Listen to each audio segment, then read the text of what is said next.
Say what is going on, guys. I'm Spawntrap bringing you another video, and this time we're talking about the Xbox One. This is something that I talked about in two older videos, and each time that I make one of these videos, it seems like I get progressively, more relaxed about the Xbox One, because one of my friends, he plays PC, he had asked me and Josh, if he should get an Xbox One, considering that he does play PC already. He plays a lot of CSGO on there, and obviously he can't play CSGO on Xbox One, but if it'd be worth playing, some of the other games, because a lot of us do play Xbox One, despite the fact that in the past I have complained a lot about the system's quality. Now, in the past I complained that the system was slow, it was laggy, it didn't function quite as well as the 360, and that just the general features were slower than they should be, and maybe the game quality wasn't up to par, that backwards compatibility was something that I'd like to see, and most of those things, that were lacking are there now. The UI has been completely improved. For a lot of people, it was a little bit of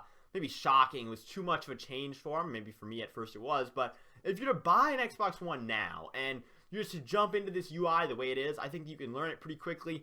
It's not exactly like the 360, but it's similar enough. It's basically the center box from the 360 just pushed over to the side. So if you want to get an Xbox One, for Christmas, and you're trying to make that last minute decision, or when I was a kid, I had a lot of Christmas money that I'd try and go out and spend after Christmas, and you're thinking about spending on an Xbox One or a PlayStation 4, and you're like, which one, should I buy?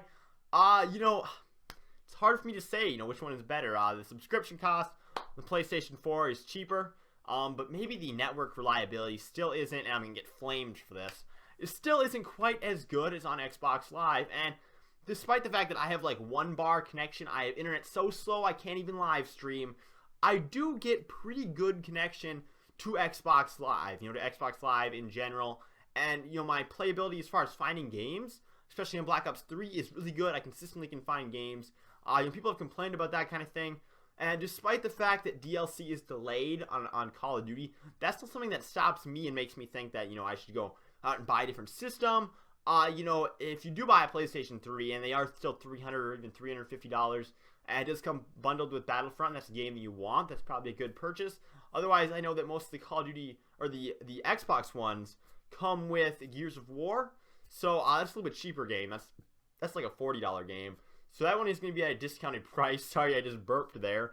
But I do think that the Xbox One, for what you're getting, if you are a previous 360 owner, is a very good deal, because if you do trade in your Xbox 360, there's a lot of discounts to come with that, and the backwards compatibility is expanding. It's expanding in a good way, and even Black Ops 1 is on the backwards compatibility, and I really do think that if you were to buy an Xbox One now, you would be getting something that is worthwhile. Now, it's not worthwhile for everybody. If you're coming over from PlayStation 3, don't buy an Xbox One. You're crazy. If you're coming over from 360, though, I think you'd be doing yourself, a favor to buy an Xbox One over a PlayStation 4, and that's just my opinion. Every single time I see me release a video like this, I try to kind of help people out with kind of making a decision like this. I know a lot of people are on last gen.